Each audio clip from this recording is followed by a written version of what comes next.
Capítulo 35. Cuando las damas volvieron a la sala de estar, después de la cena, Emma se dio cuenta de que le era casi imposible evitar que se formaran dos grupos. Tanta era la perseverancia con que, juzgando y obrando equivocadamente, la señora Elton acaparaba a Jane Fairfax y la dejaba a ella de lado. Así pues, Emma y la señora Weston se vieron obligadas a estar todo el rato o hablando entre sí o guardando silencio juntas. La señora Elton no les dio otra posibilidad. Si Jane lograba llegar a contenerla un poco, ella no tardaba en volver a empezar. Y aunque la mayor parte de lo que hablaron era casi en susurros, sobre todo por parte de la señora Elton, no dejaron de enterarse de los principales temas de la conversación: la oficina de correos, pillar un resfriado, ir a recoger las cartas, la amistad. Fueron las cuestiones que se discutieron largamente, y a esta sucedió otra que resultaba por lo menos tan desagradable para Jane como las anteriores. Preguntas acerca de si había tenido noticia de alguna colocación que le conviniera, y afirmaciones por parte de la señora Elton de que no dejaba de ocuparse de aquel asunto. Ya estamos en abril, decía. Me tienes muy preocupada. Junio ya está muy cerca. Pero es que yo no me he puesto como plazo ni el mes de junio ni ningún otro mes. Yo solo pensaba en el verano en general. Pero, ¿de verdad no te has enterado de nada que te convenga? Aún no he empezado a buscarlo. Todavía no quiero hacer nada. Oh, querida, pero nunca es demasiado pronto para eso. Tú no te das cuenta de lo difícil que es conseguir exactamente lo que queremos.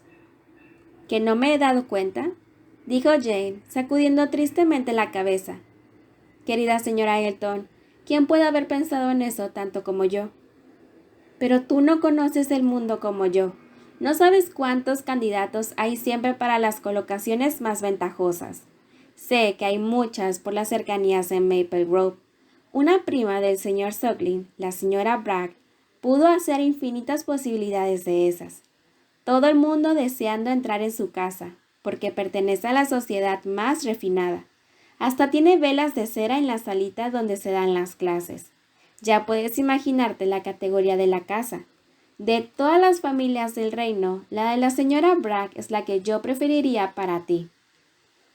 El coronel y la señora Campbell ya habrán regresado a Londres para mediados de verano, dijo Jane, y tengo que pasar una temporada con ellos. Estoy segura de que lo querrán. Luego, probablemente podré hacer lo que me parezca, pero por ahora no quisiera que se tomara usted tantas molestias para buscarme un empleo. ¿Molestias? Ah, ya veo que me pones reparos. No quieres causarme molestias, pero te aseguro, mi querida Jane, que es difícil que los Campbell se tomen tanto interés por ti como yo. Mañana o pasado escribiré a la señora Partridge y le encargaré que no deje de estar al cuidado de cualquier cosa que pueda interesarnos.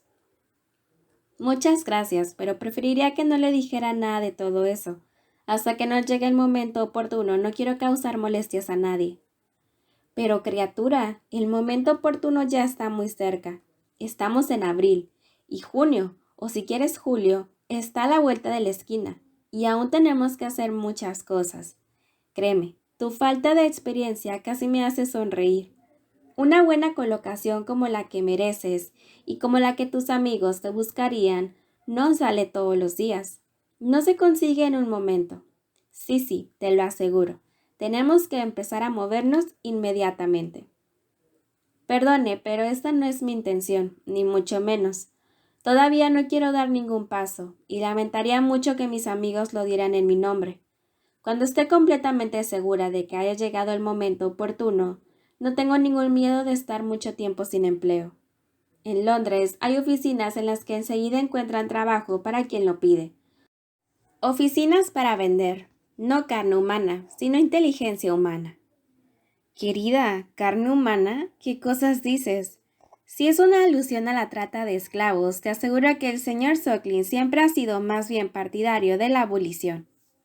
No quería decir eso. No me refería a la trata de esclavos, replicó Jane. Le aseguro que solo pensaba en la trata de institutrices, y los que se dedican a ella ciertamente que no tienen la misma responsabilidad moral que los otros. Pero en cuanto a la desgracia en que están sumidas sus víctimas, no sé cuál de las dos es peor. pero lo único que quería decir es que hay oficinas de anuncios, y que dirigiéndome a una de ellas no tengo la menor duda de que muy pronto encontraría algo que convenga. ¿Algo que convenga?, repitió la señora Elton. Esto denota la triste idea que tienes de ti misma. Ya sé que eres una muchacha muy modesta, pero son tus amigos los que no se contentarán con que aceptes lo primero que te ofrezcan, con un empleo inferior a tus posibilidades, vulgar, en una familia que no se mueva en un ambiente de cierta categoría, que no pertenezca a un círculo elegante. Es usted muy amable, pero todo eso no puede serme más indiferente. Para mí no tendría objeto vivir entre ricos. Creo que aún me sería más penoso. La comparación todavía me haría sufrir más. La única condición que pongo es que sea la familia de un caballero.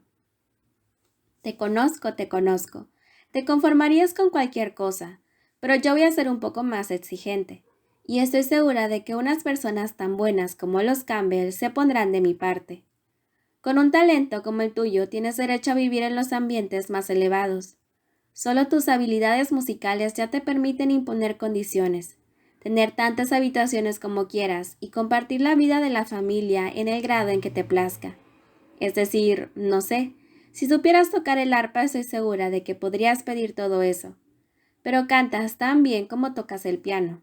Sí, estoy convencida de que incluso sin saber tocar el arpa podrías imponer las condiciones que quisieras. Tienes que encontrar un acomodo digno, conveniente y agradable, y lo encontrarás, y ni los Campbell ni yo descansaremos hasta haberlo logrado. No le faltan motivos para suponer que lo digno, lo conveniente y lo agradable puede encontrarse reunido en un mismo empleo, dijo Jane. Son cosas que suelen ir juntas, pero estoy decidida a no dejar que nadie haga nada por mí ahora. Le estoy muy agradecida, señora Elton. Estoy agradecida a todo el que se preocupa por mí, pero insisto en que no quiero que nadie haga nada antes del verano. Durante 2 o 3 meses más, seguiré donde estoy y como estoy. Y yo, replicó la señora Elton bromeando, también insisto en que he decidido estar al acecho de una oportunidad y hacer que mis amigos lo estén también, al fin de que no se nos escape ninguna ocasión realmente excepcional. Y así continuó hablando, sin que pareciese haber nada capaz de interrumpirla, hasta que el señor Woodhouse entró en el salón.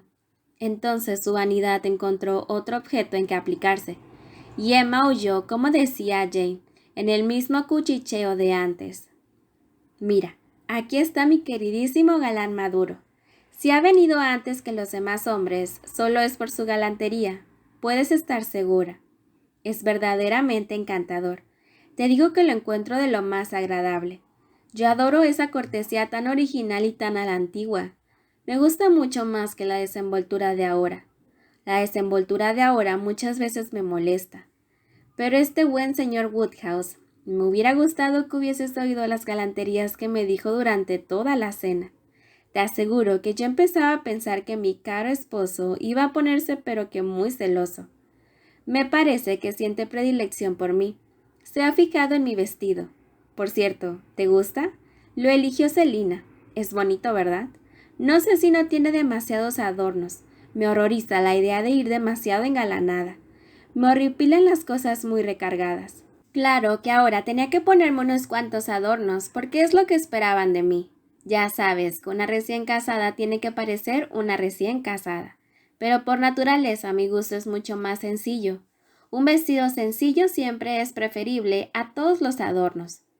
Pero me parece que en esto son pocos los que piensan como yo. Poca gente parece valorar la sencillez de un vestido. La ostentación y los adornos lo son todo. Se me ha ocurrido ponerle algún adorno de estos a mi popelina blanca y plateada. ¿Crees que va a quedar bien? Apenas todos los invitados habían vuelto a reunirse en la sala de estar, cuando hizo su aparición el señor Weston.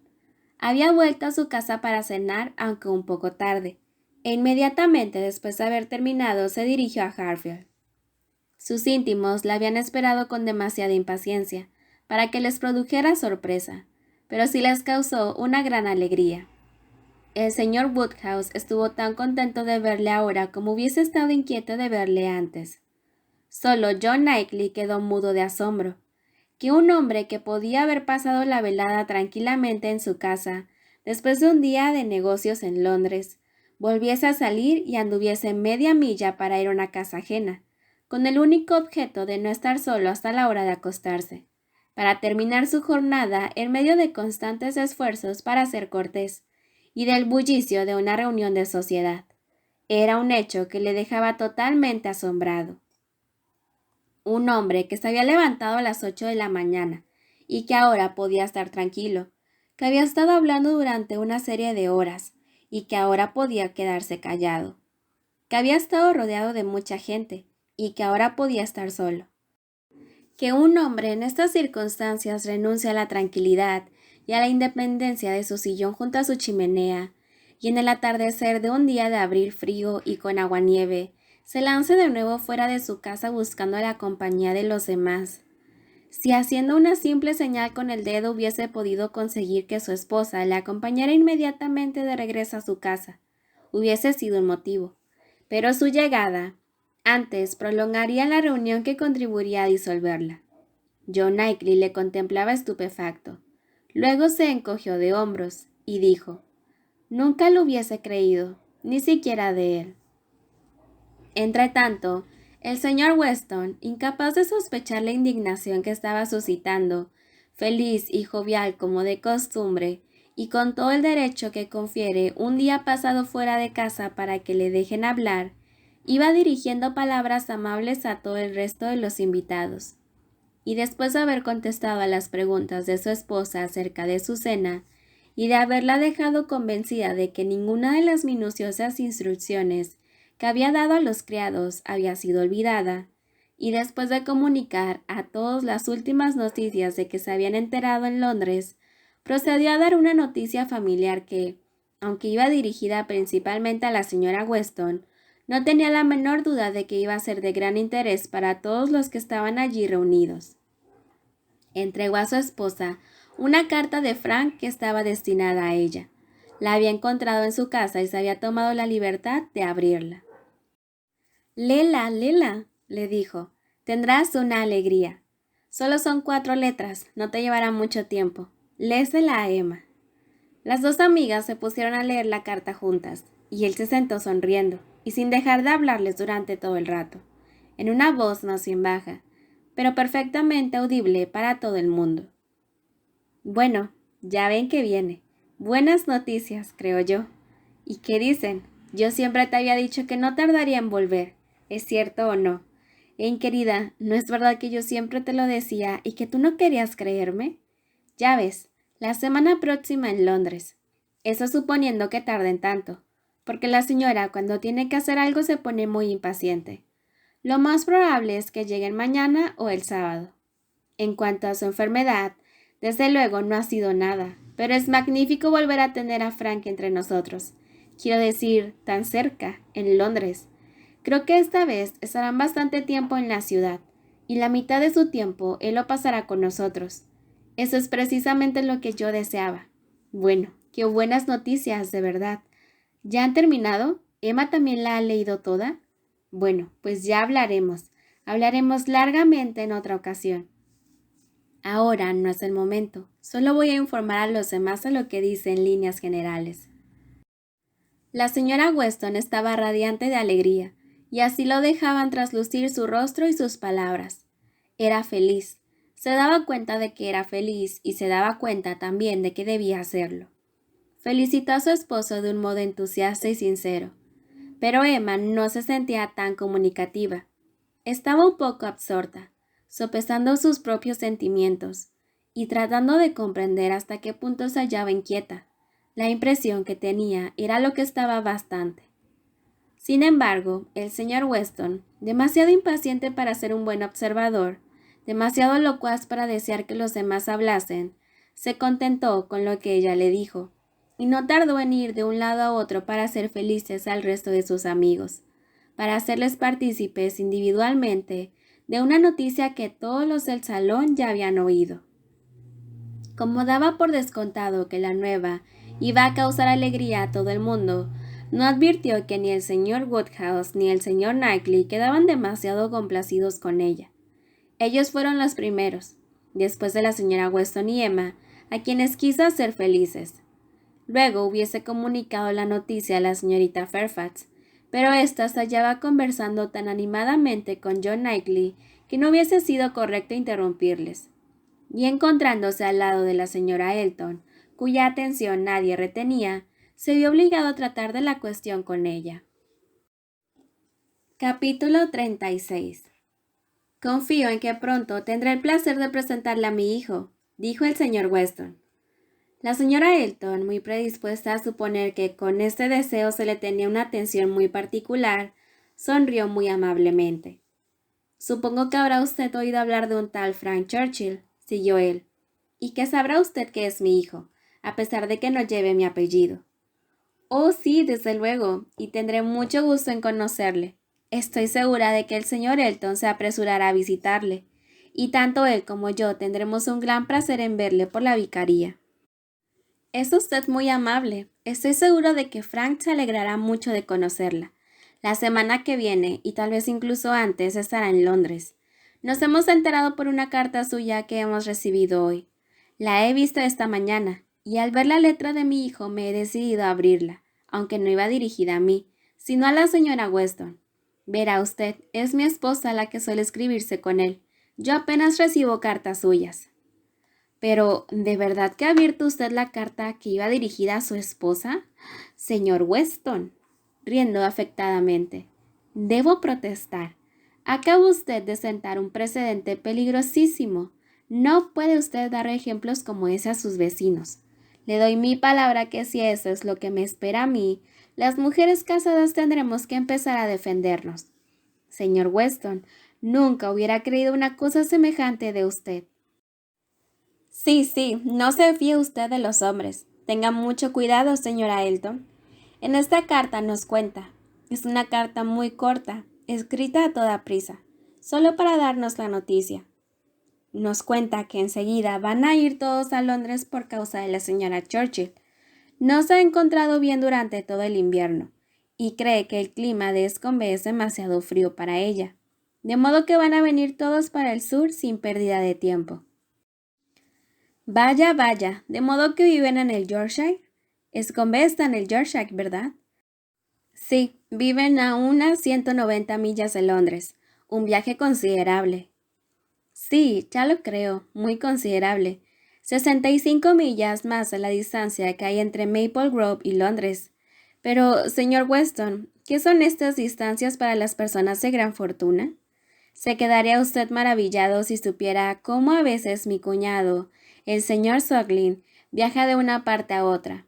No sé si me creerá, pero en la misma semana él y la señora Bragg fueron a Londres y volvieron 2 veces, con 4 caballos. Lo malo de este viaje desde Escombe, dijo el señor Weston, es que la señora Churchill, según nos dicen, ha estado toda una semana sin poder levantarse del sofá. En la última carta que le escribió a Frank, según nos contó mi hijo, se quejaba de que estaba demasiado débil para ir hasta su invernadero, sin que él y su tío la tomaran en los brazos. Ya ve usted, esto indica que ha llegado a un grado extremo de debilidad, pero ahora resulta que está tan impaciente por estar en Londres que quiere hacer el viaje sin pasar más que 2 noches en el camino. Es lo que dice literalmente Frank. La verdad, señora Elton, es que las señoras delicadas tienen naturalezas realmente singulares. Tiene usted que admitirlo. Pues no le admito nada de eso ni mucho menos. Yo siempre saldré en defensa de mi sexo, como ahora, ya se lo advierto. En esta cuestión encontrará en mí un temible antagonista. Yo siempre estoy al lado de las mujeres, y le aseguro que si usted supiera la opinión de Selina con respecto a eso de dormir en las posadas, no se extrañaría de que la señora Churchill hiciera los esfuerzos más increíbles para evitarlo. Selina dice que a ella la horroriza, y yo creo que me ha contagiado algo de sus escrúpulos. Mi hermana siempre viaja llevando sus propias sábanas, una precaución excelente. ¿Sabe usted si la señora Churchill hace lo mismo? Tenga usted la seguridad de que la señora Churchill hace todo lo que cualquier otra dama ha podido hacer. La señora Churchill no va a ser menos que cualquier dama, tratándose La señora Elton le interrumpió vivamente diciendo: «Oh, señor Weston, no interprete mal mis palabras. Le aseguro que Selina no es una gran dama. No imagine usted lo que no es verdad». «¿No? Entonces no puede compararse con la señora Churchill, que es tan gran dama como la que puede serlo más». La señora Elton empezó a pensar que no había obrado bien al negar tan tajantemente la alta condición social de su hermana. Lo último que hubiera podido desear es que creyera en su afirmación de que su hermana no era una gran dama. No había sabido expresarse de un modo lo suficientemente ingenioso como para que la interpretara bien, y aún estaba pensando de qué modo podía volverse atrás sin quedar mal, cuando el señor Weston siguió diciendo: «Yo no siento una gran simpatía por la señora Churchill, como usted ya puede suponer, pero que quede entre nosotros. Quiere mucho a Frank y por lo tanto yo no debería hablar mal de ella. Además, ahora no tiene salud, aunque la verdad es que, según su propia afirmación, nunca la ha tenido. Eso yo no se lo diría a todo el mundo, señora Elton, pero no creo mucho en la enfermedad de la señora Churchill. Si está verdaderamente enferma, ¿por qué no va a Bath, señor Weston? ¿A Bath o a Clifton? Se ha empeñado en que Enscombe tiene un clima demasiado frío para ella. Supongo que lo que ocurre es que se ha cansado de Enscombe. Es la primera vez que pasa allí una temporada tan larga, y empieza a necesitar un cambio. Es un lugar apartado, muy bonito, pero muy apartado». «Ah, entonces igual que Maple Grove. Nada más apartado del camino real que Maple Grove. Está rodeado de tierras de cultivo tan inmensas. Allí una se encuentra aislada de todo, en un retiro completo, y probablemente la señora Churchill no tiene la salud o el buen ánimo de Selina para saber apreciar esa clase de soledad, o tal vez no tenga dentro de sí recursos suficientes para vivir en el campo. Yo siempre digo que una mujer nunca tiene demasiados recursos, y estoy muy contenta de tener tantos que me permitan ser completamente independiente de la sociedad». En febrero, Frank pasó 2 semanas con nosotros. Sí, recuerdo haberlo oído decir. Cuando vuelva encontrará un aditamento más a la sociedad de Highbury. Es decir, si es que puedo considerarme a mí misma como un aditamento. Pero quizá no tenga la menor noticia de que yo exista en el mundo. Esa incitación a que se le hiciera un cumplido era demasiado directa para que pasara inadvertida, y el señor Weston, muy galante, exclamó inmediatamente: «Mi querida señora, nadie excepto usted podría considerar posible una cosa semejante. No haber oído hablar de usted. Estoy seguro que en las últimas cartas de la señora Weston le hablaba de muy pocas cosas que no estuvieran relacionadas con la señora Elton». Una vez cumplido su deber, el señor Weston podía volver a ocuparse de su hijo.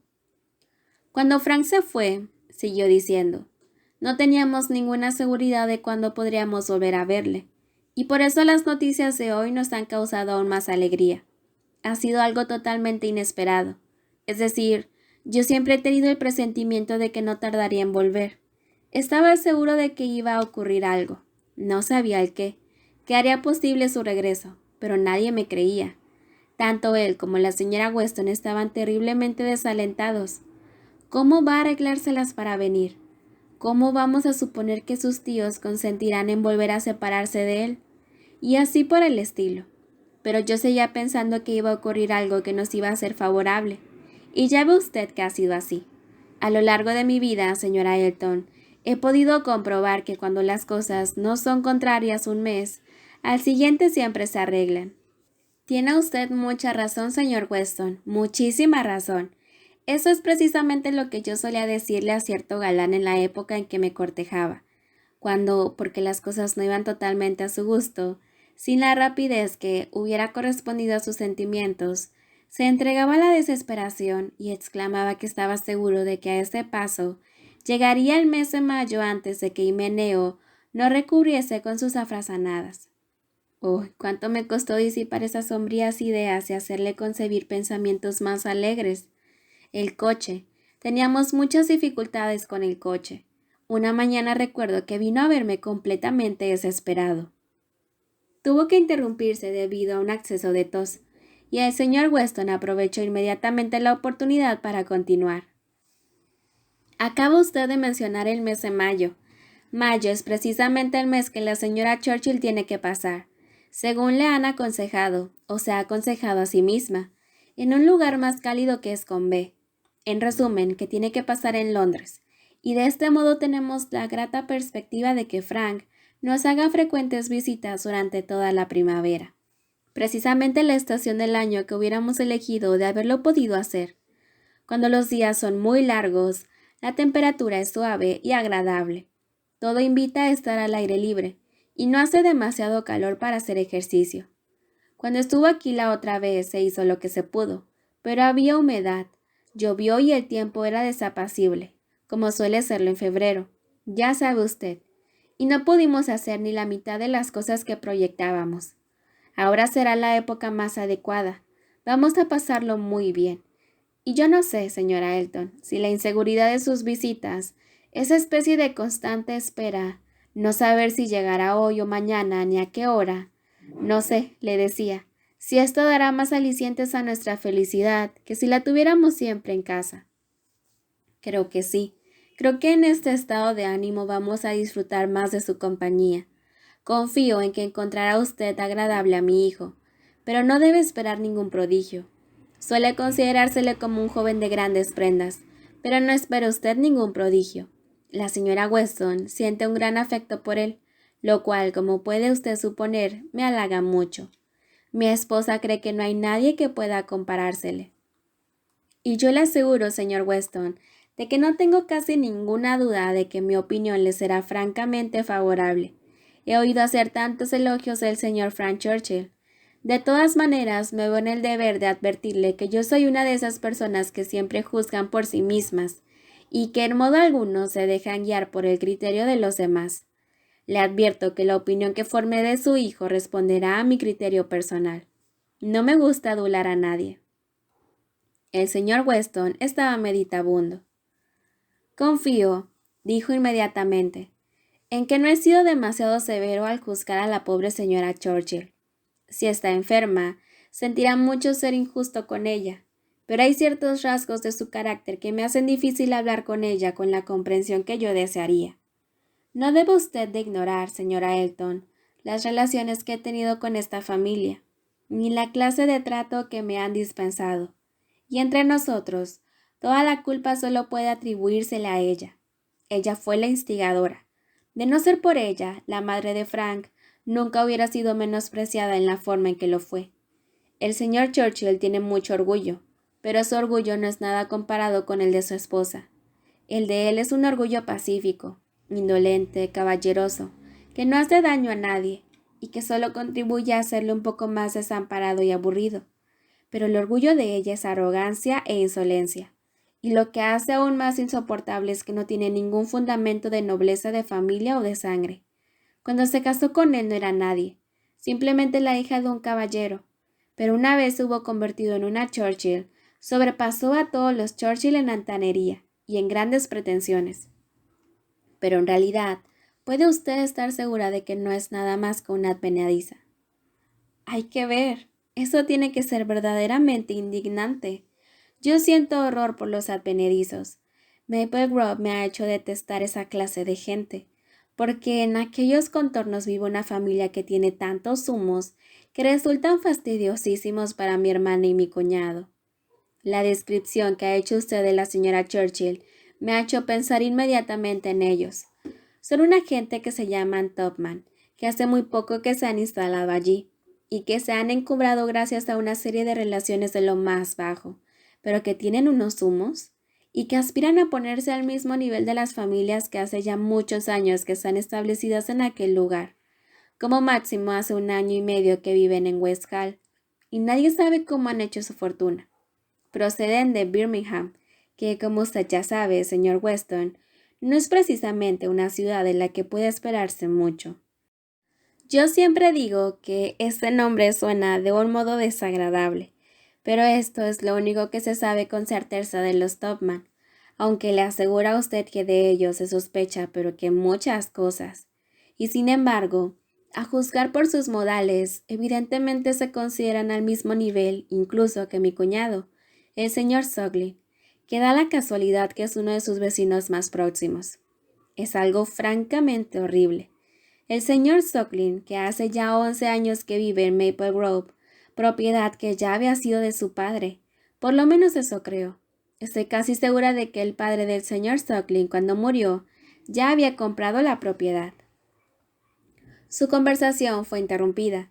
Se estaba sirviendo el té y el señor Weston, como ya había dicho todo lo que quería decir, no tardó en aprovechar la oportunidad de dejar a la señora Elton.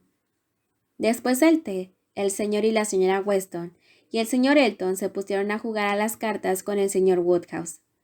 Las 5 personas restantes fueron abandonadas a sus propios recursos, y Emma dudó de que pudieran componérselas medianamente bien, ya que el señor Knightley parecía poco dispuesto a conversar.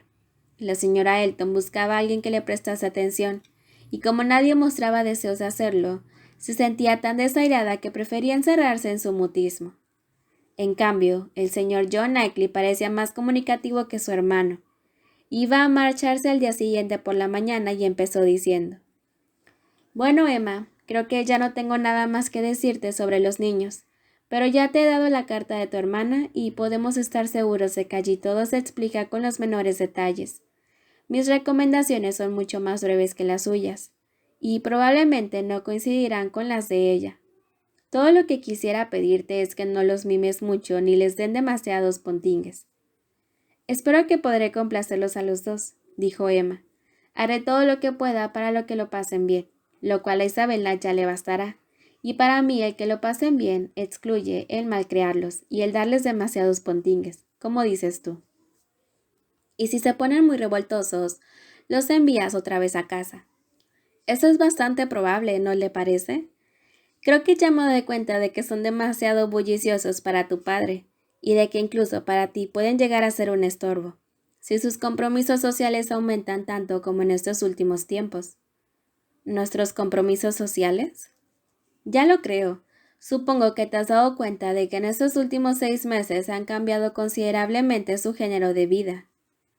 ¿Cambiado? No, la verdad es que no me he dado cuenta. Pues no hay la menor duda de que ahora alternan más de lo que antes solían hacerlo. Lo de esta noche, por ejemplo. Vengo de Londres solo para un día y me encuentro con que han organizado una cena con una serie de invitados. Hace unos meses, ¿cuándo ocurriría una cosa así? Tienen más vecinos y alternan más con ellos. Desde hace algún tiempo, todas las cartas que recibe Isabella hablan de fiestas y reuniones como esta. Cenas en casa del señor Cole, bailes en la hostería de la Corona. Lo que ha cambiado mucho es Randalls, y es Randalls tan solo lo que los empuja a todo eso. Sí, dijo rápidamente a su hermano. Todas esas cosas salen de allí. Perfectamente. Y como supongo que no es probable que Randalls vaya a tener menos influencia de la que ha tenido hasta ahora, se me ocurre pensar, Emma, que es posible que Henry y John a veces puedan ser un estorbo. En ese caso solo te ruego que los envíes a casa. No, exclamó el señor Knightley. Esta no tiene por qué ser la consecuencia. Que vengan a Donwell, yo estaré encantado con ellos. Por Dios, exclamó Emma. Todo eso es ridículo. Me gustaría saber a cuántos de estos numerosos compromisos sociales que dices que tengo no has asistido, y por qué supones que hay la posibilidad de que me falte tiempo para cuidar a los niños. ¿Cuáles han sido todos esos fantásticos compromisos sociales míos? Cenar una vez con los Cole y hablar de organizar un baile que nunca se ha celebrado. Comprendo perfectamente, dijo, dirigiéndose al señor John Knightley, que la buena suerte que has tenido al encontrar reunidos aquí a tantos de tus amigos te ha dado tanta alegría que has concedido demasiada importancia a la cosa. Pero usted, volviéndose hacia el señor Knightley, que sabe en qué pocas ocasiones llega a ausentarme de Hartfield por 2 horas, no puedo concebir que suponga que yo llevo una vida tan disipada. Y en cuanto a mis sobrinitos, debo decir que si tía Emma no tiene tiempo para dedicarles, no creo que tío Knightley, que por cada hora que ella pasa fuera de casa, él pasa 5, y que cuando está en casa o se pone a leer o repasa sus cuentas, disponga tampoco de mucho tiempo para ellos. El señor Knightley parecía estar haciendo esfuerzos para no sonreír, y no tuvo que hacer más esfuerzos cuando la señora Elton empezó a hablarle.